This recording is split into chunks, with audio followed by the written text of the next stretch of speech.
EDMC की BJP पार्षद पर लगाया आपने गंभीर आरोप। बिल्डर माफिया से पार्षद के जेठ द्वारा रिश्वत लेने की हुई रिकॉर्डिंग। बीजेपी पार्षद ने किया आरोपों का खंडन। पुलिस में दर्ज कराएंगे रिपोर्ट। जन्माष्टमी को लेकर तैयारियां हुई शुरू। सजाए जा रहे हैं मंदिर। कोरोना को लेकर नियम बनाए गए। सोशल डिस्टेंसिंग का मंदिरों में रखा जाएगा विशेष ध्यान। हाउस टैक्स कमाते देख ईस्ट एमसीडी ने डेट को 31 अगस्त के लिए बढ़ाया। निगम हाउस टैक्स जमा न करने वालों के खिलाफ करेगी सख्त कार्रवाई। निगम ने तैयारियां की शुरू। शादरा जीटी रोड बदहाल होने से जनता परेशान। जगह जगह सड़कों पर गड्ढे, टूटे पड़े हैं फुटपाथ। बरसात में सड़कों में भर जाता है पानी और हो जाता है जाम। सड़क किनारे लगाए जाएं पौधे। और गांव से वापस दिल्ली लौट रहे हैं मजदूर। आनंद विहार पर देखे यूपी बिहार से आए मजदूर। प्राइवेट बसों में नहीं है सोशल डिस्टेंसिंग। गांव में रोजगार न होने की वजह से आए वापस। नमस्कार, स्वागत है आप सभी का सीसीएन में। मैं हूं आपके साथ सुनील चौहान और आप देख रहे हैं पूर्वी दिल्ली खास। अब होते हैं रूबरू पूर्वी दिल्ली की अहम खबरों के साथ। आम आदमी पार्टी इन दिनों बीजेपी शासित नगर निगम में भ्रष्टाचार के मुद्दों को बड़े जोर शोर से उठा रही है। सोमवार को आपके नेता दुर्गेश पाठक ने एक बार फिर भ्रष्टाचार का मुद्दा उठाया है। उन्होंने ईडीएमसी की बीजेपी पार्षद पर भ्रष्टाचार का आरोप लगाते हुए कहा कि उनके जेठ बिल्डरों से पैसा वसूल रहे हैं। आप नेता ने एक ऑडियो रिकॉर्डिंग भी पेश की है जिसमें एक व्यक्ति किसी बिल्डर से बात कर रहा है। दुर्गेश पाठक का कहना है कि व्यक्ति बीजेपी के निगम पार्षद का जेठ निशांत पांडे है। दूसरी तरफ बीजेपी पार्षद ने इस आरोप को पूरी तरह से गलत बताया है। सीसीएन से हुई बातचीत में उन्होंने कहा कि इस ऑडियो क्लिप में आवाज उनके जेठ की नहीं है। उन्होंने इस बारे में अशोकनगर थाने में मामला दर्ज कराने और कोर्ट में मानहानि का मुकदमा दायर करने की भी बात कही है। आइए हम आपको सुनाते हैं आप नेता ने जो फोन रिकॉर्डिंग पेश की है उसमें क्या कहा गया है। सीसीएन इस बात की कोई पुष्टि नहीं करता है ये ऑडियो रिकॉर्डिंग सही है। आइए आपको सुनाते हैं कि इस बारे में बीजेपी की पार्षद ने हमारी रिपोर्टर वंदना कश्यप कैंट से फोन पर क्या बात की है।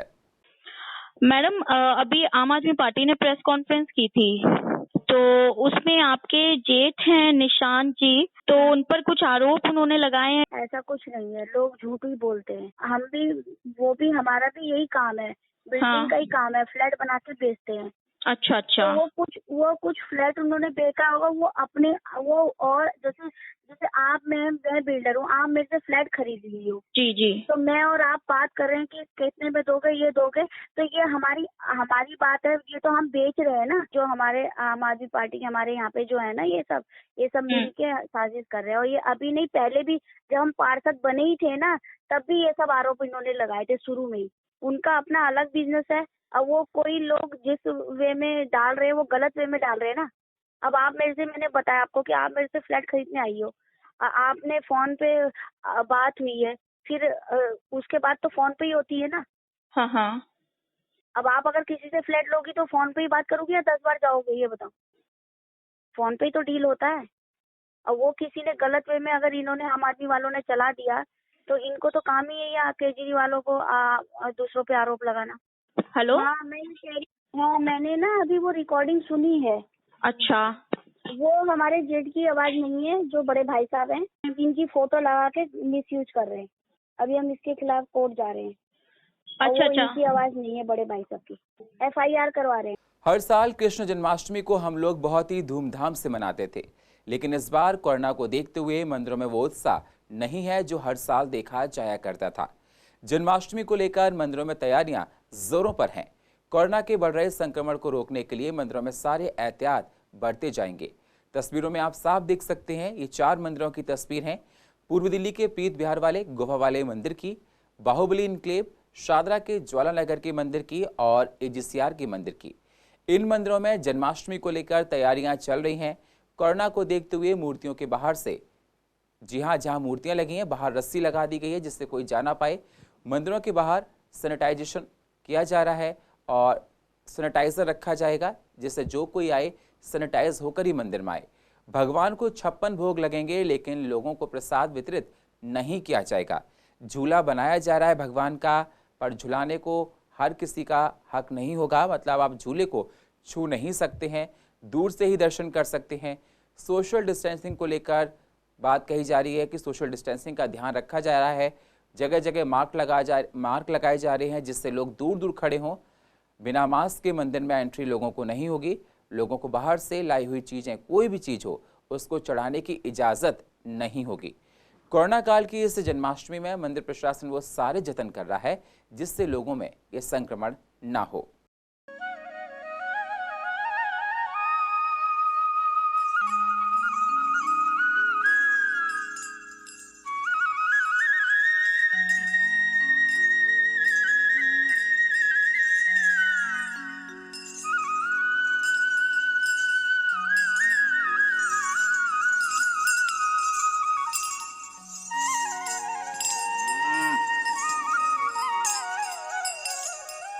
सेक्रेटरी महोदय साहब की तरफ से जो है आदेश है मंदिर के लिए कि मंदिर का जो रूटीन समय है 6 बजे से और 8:30 बजे तक सुबह, और 6 बजे से और 8:30 बजे तक शाम को आरती पूजा के लिए जो खोला जाता हो वो खोला जाएगा। दूसरी बात है, भीड़ को देखते हुए, कोरोना को देखते हुए मंदिर मैनेजमेंट, मंदिर प्रशासन ने आम भक्तों के लिए जन्माष्टमी दर्शनों के लिए जो है आग्रह किया है कि कृपा करके जन्माष्टमी आप अपने घर में ही मनाएं। जन्माष्टमी यहाँ विधिवत जो है 100 प्रकार पूजन के साथ मनाई जाएगी, लेकिन केवल हमारे पुजारीगण ब्राह्मण वर्ग ही यहाँ रह करके और भगवान का जन्मोत्सव विधिवत शास्त्रोचित वैदिक मंत्रों द्वारा मनाएंगे। तो मंदिर जाना है, लेकिन कोरोना को भी याद रखना है। कोरोना ऐसी महामारी है, हल्का सा किसी को छूने से भी आपके अंदर प्रवेश कर सकती है। तो इस चीज का ध्यान रखें। आप मंदिर जाएं, थोड़ा दूरी, 2 गज की दूरी का ध्यान आपको रखना है। जहाँ पे भीड़ भड़कता है वहाँ से बचने की कोशिश करें। चेहरे पे मास्क जरूर होना चाहिए, सबसे बड़ा तरीका है इससे कोरोना से बचने का। चेहरे पे मास्क जरूर होना चाहिए, मास्क नहीं है तो कपड़ा जरूर बांध करके आप जाएं। और सैनिटाइज बीच बीच में अपने आप को करते रहना चाहिए। आपको अपने हाथों में थोड़ा सैनिटाइज लगा करके और अपने आप को सुरक्षित रखें। ध्यान रखें, भीड़ भड़क में न जाएं, इस चीज का विशेष करके ध्यान रखना है। आज आप भगवान श्री कृष्ण जी, लीला पुरुषोत्तम भगवान की प्रार्थना करें और भगवान से ये कहें कि पूरे विश्व में सुख शांति हो, पूरे विश्व के लोग सुखी हों। जैसा कि ये जो समय चल रहा है, त्योहार सब मनाए जा रहे हैं, कृष्ण जन्माष्टमी भी मनाई जा रही है और 11 और 12 2 दिन मनाई जा रही है, ये सबको पता है। तो इसमें मंदिर कमेटी के द्वारा, सेवा समिति के द्वारा विशेष सुविधाएं रखी गई हैं। जैसे कि मंदिर में एंट्री करने से पहले हमें जो है हैंड वॉश के लिए ऑटोमेटिक जो है हैंड सैनिटाइजर लगाया गया है, जिसमें कि आप हाथ लगाएंगे और आपको सैनिटाइजर आ जाएगा, उससे हैंड वॉश हो जाएगा। उसके बाद में मास्क अनिवार्य है, एक जगह मास्क की व्यवस्था की गई है। बिना मास्क के कोई भी दर्शक आएगा तो उसको मास्क दिया जाएगा, जिससे कि ये जो वायरस है फैल ना पाए। और सभी को जो है अंदर आने पर विशेष दूरी का ध्यान रखा जाएगा। और मंदिर को हम सजाएंगे भी, यहाँ लाइटिंग भी करेंगे, ठाकुरद्वारी अपना फूलों की भी सज्जा करेंगे। और जिस तरीके से मंदिर के अंदर आप देख रहे हैं, ये सामने जो लगा हुआ है बोर्ड, हमने यहाँ 3 कैटेगरी में घर बैठे ही, पहले तो हम यहाँ मैदान में ही जन्माष्टमी के प्रोग्राम करते थे, बच्चों का उत्सव करते थे, किसी गायक को बुलाते थे, किशनलाल सिरसावाला, अलका गोयल, इस तरीके से उनकी भजन संध्या होती थी। लेकिन अब ऐसा कोई प्रोग्राम हम बाहर नहीं करने जा रहे हैं। मंदिर के अंदर सैनिटाइज की मशीन लगाई हुई है, जो भी व्यक्ति आता है उसको सैनिटाइज करते हैं। एंट्री है, एंट्री पे कोई पाबंदी नहीं है, जो भी आना चाहे आए। हाँ जी, सोशल डिस्टेंस का कितना? सोशल डिस्टेंस का ये यहाँ पर बाहर जो है रस्सी लगा देंगे, बल्ली बांध देंगे। नहीं, आने के लिए तो आ सकते हैं, लेकिन ये है कि हमने इसको देखते, कोरोना को देखते हुए थोड़ी सी हमने बंदिश लगाई हुई है। कॉलोनी का आदमी 2-4 आदमी चाहें तो आ सकते हैं, मास्क बांध के, मास्क सारा कुछ लगा के, जो पोजीशन है मंदिर की जो भी है उसके हिसाब से वो एंट्री कर सकते हैं 2-4 आदमी। बाकी सब काम पुजारी लोग करेंगे। अभी पब्लिकली तो मंदिर नहीं खोल रहे हम, ठीक है जी। सुबह 6:30 से लेकर 8 बजे तक आरती होती है, जिसमें हम के वो जो पुजारी हैं वो अपनी पूजा करते हैं जो, और शाम को भी यही 6:30 से 8 बजे तक आरती होती है। और मतलब कि पब्लिकली हम नहीं खोलें। और जन्माष्टमी पे भी हमारा ये है कि वही 6:30 से 8 बजे आरती के लिए सुबह भी और शाम को भी खुलेगा, और पब्लिक के लिए हमने कोई एंट्री नहीं रखी है। पूर्व दिल्ली नगर निगम अब हाउस टैक्स को लेकर काफी सख्त रुख अपना रहा है। ईस्ट एमसीडी लगातार घाटे में जारी है।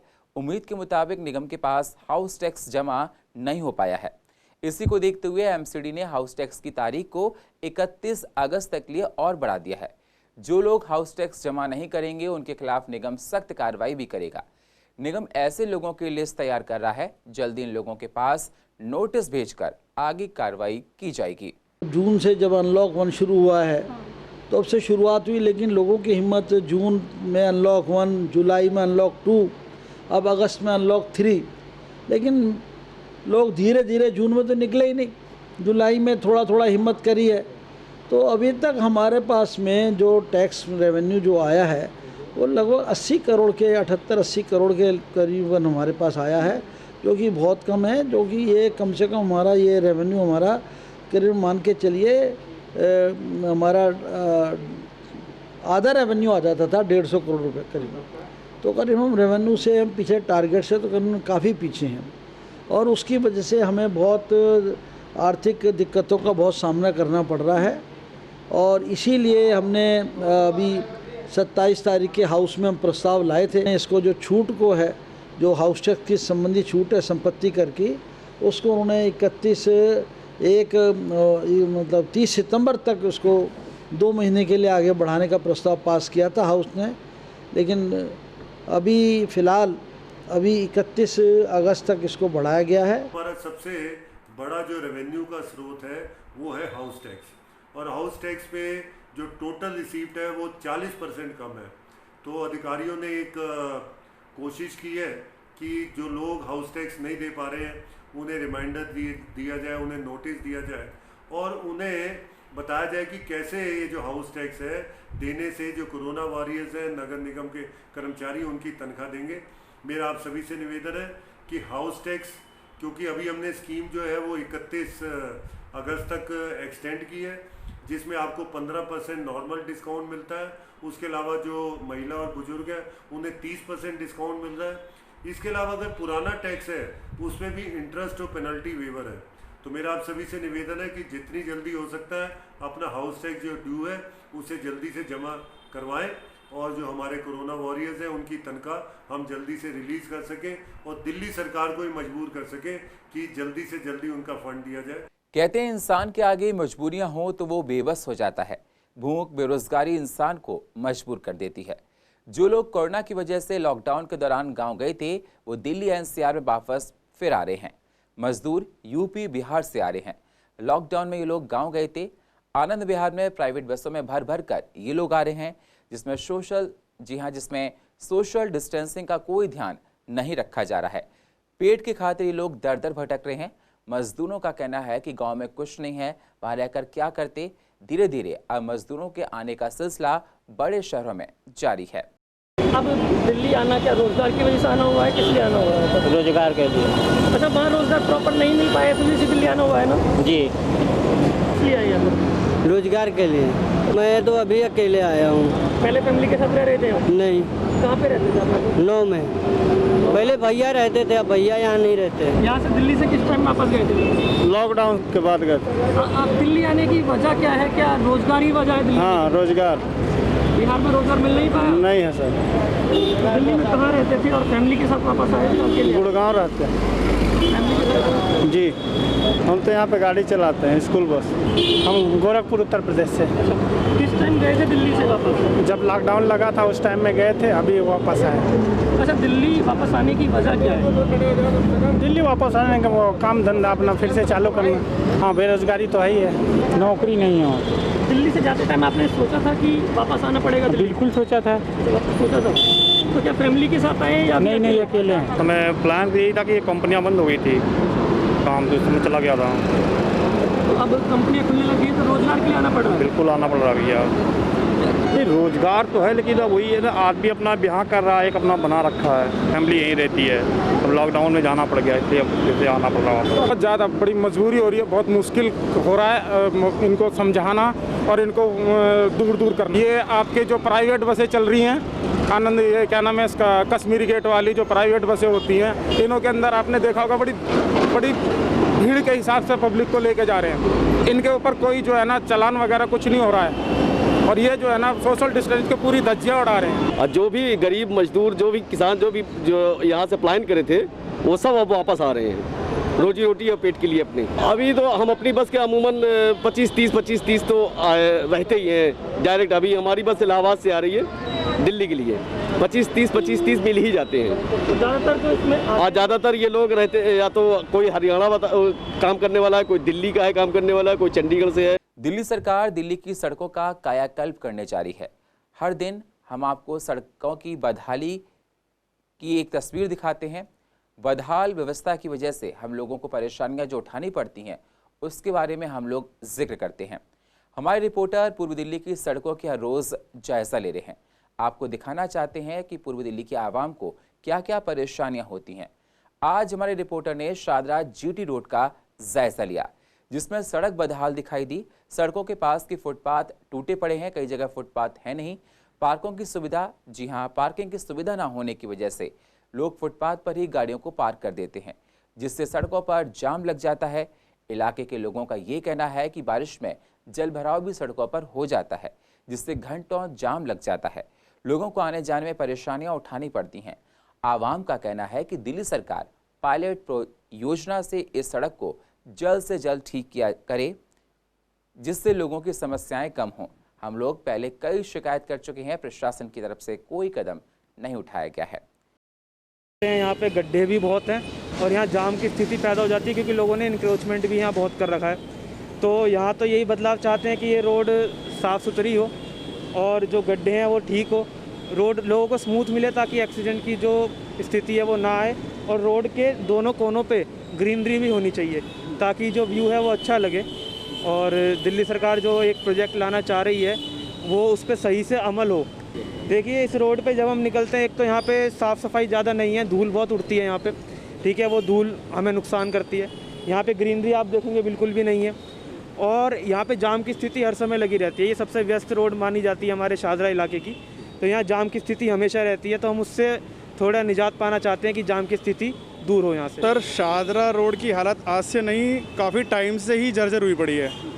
इस कितनी दिल्ली सरकार की जो कोशिशें हैं वो अभी भी कुछ नज़र नहीं आती हैं, क्योंकि रोड रेज की घटना इतनी होती है यहाँ पे, डेली कोई ना कोई घटना होती है, किसी का मतलब मर्डर हो या कुछ भी हो, हाथापाई। मतलब सरकारों को इन चीज़ों पर ध्यान देना ज़रूरी है।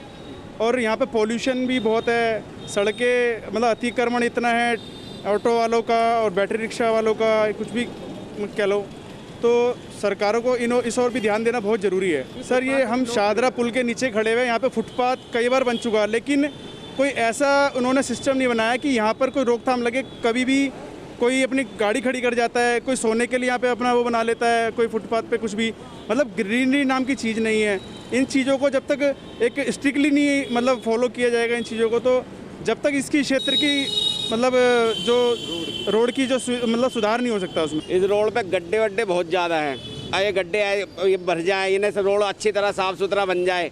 और यहाँ पे गाड़ियाँ पलट जाती हैं, कभी भी, कभी बैटरी वाला रिक्शा पलट जाता है इन गड्ढों की वजह से, कभी आपस में गाड़ियों की एक दूसरे वो हो जाती है, नीचे ज़मीन में से पानी निकलने लगता है, पाइप फट जाते हैं यहाँ के। बदलाव हम ये चाहते हैं कि अच्छा बन जाए हमारा रोड। यहाँ पे जो ना बहुत दिक्कत आती है, बहुत परेशानी आती है यहाँ पे इस कदर की परेशानी है कि गाड़ियाँ आती हैं वो गड्ढों में पलट जाती हैं, पलटने के बाद में पब्लिक भी आम है, जाम लग जाता है, उसकी वजह से कई घंटे तक जाम रहता है। एक तो कोरोना की वजह से लोगों का जीना मुश्किल हो रहा है और इलाके में अगर गंदगी फैल जाए तो सांस लेना दुश्वार हो जाता है। पूर्व दिल्ली के कृष्णा नगर की सड़कों पर कूड़े का अंबार लगा हुआ है। गंदगी की वजह से लोगों का जीना मुश्किल हो रहा है। इलाके के लोगों का कहना है कि ईस्ट एमसीडी इलाके की साफ सफाई पर ध्यान नहीं देती है, कूड़े को ढंग से उठाया नहीं जाता है। बरसात हो जाने के बाद गंदगी और बढ़ जाती है। कई बार हम लोग प्रशासन से शिकायत कर चुके हैं, लेकिन इस पर कोई कार्रवाई नहीं हो रही है। हम लोग खुद गंदगी की वजह से परेशान हैं। मोस्टली अगर आप यहाँ से निकलेंगे तो कूड़ा तो शायद यहाँ पे पड़ा ही रहता है, यहाँ से उठता ही नहीं है। और लोगों को आने जाने का ये एक मेन रास्ता है जो लाल क्वार्टर से लेके और ये चंद्रनगर रोड को रोकता है। और यहाँ से निकलने वाले डेली से बहुत सारे ऐसे पर्सन्स हैं जिनसे कूड़े से बहुत परेशानी होती है। आप देखेंगे यहाँ पे कितनी बदबू फैली हुई है, आस पड़ोस जो लोग रहने वाले हैं वहाँ से बहुत परेशान हैं। रोज़ाना इसी तरह ये कूड़े का ढेर देखना पड़ता है और लोग बाग कई बार कंप्लेंट भी कर चुके अपने निगम पार्षद से, लेकिन कोई सुनवाई नहीं है प्रशासन की तरफ से। आप देख रहे हैं कि ये कूड़े का ढेर जो है, बरसात वैसे ही है, बीमारी का सीज़न चल रहा है, मच्छर पनपते हैं, लेकिन प्रशासन कोई इसकी तरफ कोई ध्यान नहीं दे रहा। बिल्कुल डर है, जिस हिसाब से कूड़ा है उस हिसाब से बीमारियां ही फैलेंगी। ये तो एमसीडी के पार्षद को देखना चाहिए कि आपको किस लिए चुना गया है। इसीलिए तो चुना गया है कि आप जनता की सेवा करें, या इसलिए चुना गया है कि जिस तरीके से कूड़े के ढेर लग रहे हैं, कम से कम आप जनता का ध्यान रखिए। जब जनता आपको चुन के लेके आई है तो आपको जनता के बारे में भी सोचना चाहिए, और ये सफाई की व्यवस्था जो है सुचारू रूप से करानी चाहिए। गली गली में कूड़ा ना लाने साफ होती है, ना गटर साफ होते, ना कुछ। वोटें लेनी होती हैं तो आती हैं रोड पे, वैसे आते नहीं है जनाब। ऐसे टाइम पे देखो वोटें ले रहे हैं, इलेक्शन लड़ रहे हैं, तो ये काम नहीं कर सकते क्या? पूरा रोड देखो, लाल क्वार्टर रोड मार्केट है, यहाँ कोई सुनवाई नहीं, कुछ नहीं। देखो यहाँ निकलना बहुत मुश्किल है। और पूर्व दिल्ली की अधिक जानकारी के लिए आप YouTube पर जाकर CCN को सब्सक्राइब करें और फ्रेश अपडेट लेते रहें। और फिलहाल पूर्व दिल्ली खास में इतना ही। बाकी खबरों के लिए आप बने रहिए CCN के साथ। तब तक के लिए नमस्कार।